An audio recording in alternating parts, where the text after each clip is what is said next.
வணக்கம். இன்னைக்கு June 9th. இன்னைக்கு எங்களோட காலேஜ்ல BBA airline and airport management course join பண்ணிருக்காங்க. அவங்க நேம் எங்க இருந்து வந்தீங்க சொல்லுங்க தம்பி. ராஜ்குமார். ஓகே. எங்க இருந்து? பெரம்பலூர் டிஸ்ட்ரிக்ட்ல இருந்து வந்திருக்காங்க. என்ன மார்க் தம்பி 12th ஸ்கோர் பண்ணிருந்தீங்க? 316 மார்க் எடுத்திருக்கீங்க. சொல்லுங்க எதுக்காக இந்த கோர்ஸ் சூஸ் பண்ணிருக்கீங்க அப்படின்றத டீடைலா சொல்லுங்க. சின்ன வயசுல இருந்து ஃபிளைட் பார்ப்போம். சரி சரி சரி இந்த கோர்ஸ் எடுப்போம்னு. உங்க வீட்டு நியர்பைல இருக்கும்போது பார்த்து ஏர்போர்ட்டுக்கு முன்னாடி போயிருக்கீங்களா? போனது இல்லையா? இது வரைக்கும் ஏர்போர்ட் லைஃப்ல பார்த்தது இல்ல? ஸ்கூலோ இல்ல வீட்டு பக்கத்துல இப்படி அண்ணாந்து ஃபிளைட்டை பார்த்துருக்கிறீங்க? ஆமா. நான் வந்து உங்களை ஃபர்ஸ்ட் செம்ல இந்த ஸ்டூடெண்ட்டை வந்து இன் ஃபிளைட்ல கூட்டு போக போறோம். அண்ட் எங்களோட காலேஜ் பாத்தீங்கன்னா தமிழ்நாட்டிலே நான் சேலஞ்ச் பண்ணி ஒரு விஷயம் சொல்ல முடியும். இந்த BBA ஏவியேஷன் கோர்ஸுக்கு தமிழ்நாட்டிலே ஃபீஸ் கம்மியாகக்கூடிய காலேஜ். ட்ரைனிங் அண்ட் பிளேஸ்மெண்ட்ல வெரி எக்ஸலண்டா கொடுக்குறோம். எங்களோட காலேஜ் நீங்க எதுல பார்த்து தெரிஞ்சுக்கிட்டீங்க தம்பி? யூடியூப்ல பார்த்து தெரிஞ்சுக்கிறீங்க. ஸோ உங்க அப்பா அம்மா உங்க சிஸ்டர் இவங்களை பத்தி கொஞ்சம் சொல்லுங்க பாப்போம். எங்க அம்மா கஷ்டப்பட்டு தான் படிக்க வைக்கிறாங்க. ஓகே.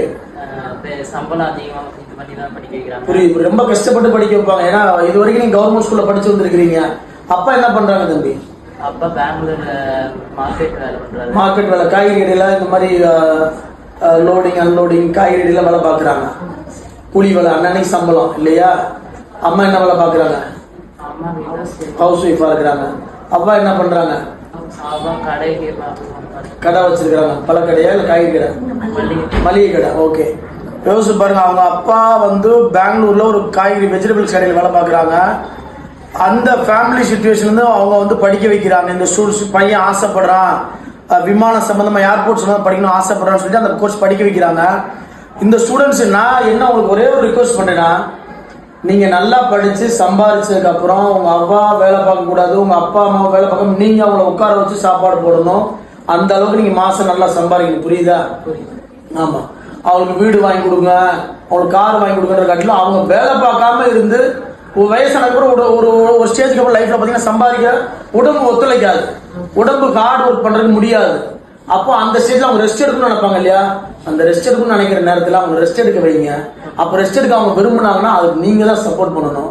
அதுக்குரிய ஏர்னிங்ஸ், அதுக்குரிய மைண்ட் செட்டை இப்பவே வளர்த்துக்கோங்க. நான் பொதுவாக மாணவர்கள் சொல்லி எங்களோட காலேஜ்ல வெறும் படிப்பு மட்டும் சொல்லி கொடுக்கறது இல்லைங்க. இங்க ஃபுல்லா அவங்களோட கேரியர், அவங்களுடைய வாழ்க்கையோட ஆரம்ப ஸ்டேஜ் நாங்கள் இங்க உருவாக்குறோம். அதாவது ஒரு மாணவர் ஃபர்ஸ்ட் ட்ரைனிங் போறான், ஏர்போர்ட் ஃபர்ஸ்ட் போறான், ஃபிளைட்ல ஒரு ஃபர்ஸ்ட் போறான். இந்த மாதிரி எல்லா அனுபவம் தான் இன்னைக்கு எக்ஸ்பீரியன்ஸ் தான் அவங்க லைஃபே தீர்மானிக்குது. அவங்கள சேர்ந்து எக்ஸ்ப்ளோர் பண்ண வைப்போம். ஒவ்வொரு ஏர்போர்ட் ஓசூர்ல உள்ள ஏர்போர்ட் எக்ஸ்ப்ளோர் பண்ண வைப்போம். மதுரை இண்டஸ்ட்ரியல் விசிட் இருக்கும். அதாவது மதுரை ஏர்போர்ட்னா என்ன மாதிரி இருக்குது, ஒரு பிரைவேட் ஏர்போர்ட் தனிஞ்ச ஏர்போர்ட் எப்படி இருக்குது, மலேசியா இன்டர்நேஷனல் ஏர்போர்ட் எப்படி இருக்குது அப்படின்னு நிறைய எக்ஸ்ப்ளோர் பண்ணுவாங்க. நிறைய எக்ஸ்பீரியன்ஸ் அவங்களுக்கு கிடைக்கும். அண்ட் சேம் டைம் நாலேஜ் அவங்க கெயின் பண்ணுவாங்க. ஒவ்வொரு ஏர்போர்ட்ல என்ன டிஃபரன்ஸ் இருக்குது, டொமஸ்டிக் ஏர்போர்ட்னா என்ன, இன்டர்நேஷனல் ஏர்போர்ட்னா என்ன, இன்டர்நேஷனல் ஏர்போர்ட்ல அப்ராட்ல போய் பார்க்குறது. இப்போ மலேசியால போய் மலேசியா ஏர்போர்ட்ல ட்ரைனிங் கொடுப்போம். ஸோ இந்த மாதிரி வெவ்வேறு ட்ரைனிங் இருக்கும், நிறைய லேர்ன் பண்ணிக்கிறீங்க. கஷ்டங்கள் இருக்கும். எடுத்த உடனே என் மையன் வந்து 1 லட்ச ரூபா 2 லட்ச ரூபா சம்பாதிக்கணும்னு சொன்னா கிடைக்கிறது கஷ்டம். படிப்படியா போகணும். லைஃப்ல படிப்படியா போனோம்னா கண்டிப்பா அவங்க வந்து நல்ல ஒரு ஃபியூச்சர் ஏற்படுத்தி கொடுக்குறோம். நான் அப்பாட்ட அதான் நான் ப்ராமிஸ் பண்ணேன். அவங்க அப்பா வர முடியல. அப்பமா அவங்க அப்பாட்ட வந்து இந்த கோர்ஸ் படிக்க வைக்க அவங்க அப்பாவுக்கு விருப்பம் இல்லை இல்லையா மேடம்? அவங்க அப்பாவுக்கு இந்த கோர்ஸ் படிக்க வைக்க விருப்பம் இல்லை. எதுக்கு நீ ஏன் ஊர் பக்கமே படிக்க வைக்கலாம், ஏதோ ஒரு கோர்ஸ் படிக்க வைக்கலாம்ன்றாங்க. நான் சொல்லியிருக்கிறேன், நீங்க 2 வருஷம் காலேஜ் படிக்க போறீங்க, 3ஆவது வருஷம் நல்ல ட்ரைனிங், நல்ல ஒரு வேலை வாய்ப்பு நாங்கள் ஏற்படுத்தி கொடுப்போம். டிகிரி முடிச்சோடனே உங்க பையன் ஏர்போர்ட்ல ஒரு ஏர்லைன்ஸ்ல வேலை பார்ப்பாங்க. அதுக்குரிய கம்யூனிகேஷன் ட்ரைனிங்கா இருக்கட்டும், அதுக்குரிய நாலேஜா இருக்கட்டும், எல்லாமே நாங்கள் ட்ரைனிங் கொடுக்குறோம். அவர் கொஞ்சம் கோஆபரேட் பண்ணா மட்டும் போதும், நல்ல ஒரு ஃபியூச்சர் எங்களால் ஏற்படுத்தி கொடுக்க முடியும். ஸோ மேலும் இந்த மாதிரி ஸ்டூடெண்ட்ஸ் அப்பா அம்மா வந்து சூழ்நிலையை உணர்ந்து இங்க நீங்க படிச்சீங்கன்னா கண்டிப்பா முடியல சக்சஸ் எங்களால் பண்ணி கொடுக்க முடியும். அவங்க அம்மாலாம் கிட்டத்தட்ட ரொம்ப அழுதுட்டாங்க.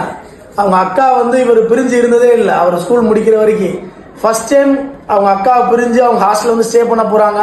அதெல்லாம் அவங்க அக்கா ஊருக்கே நான் வரல, நான் வந்தா ரொம்ப எனக்கு கஷ்டமா இருக்குன்னு சொல்லிட்டு ஹாஸ்டல் விடுறதுக்கே வரல.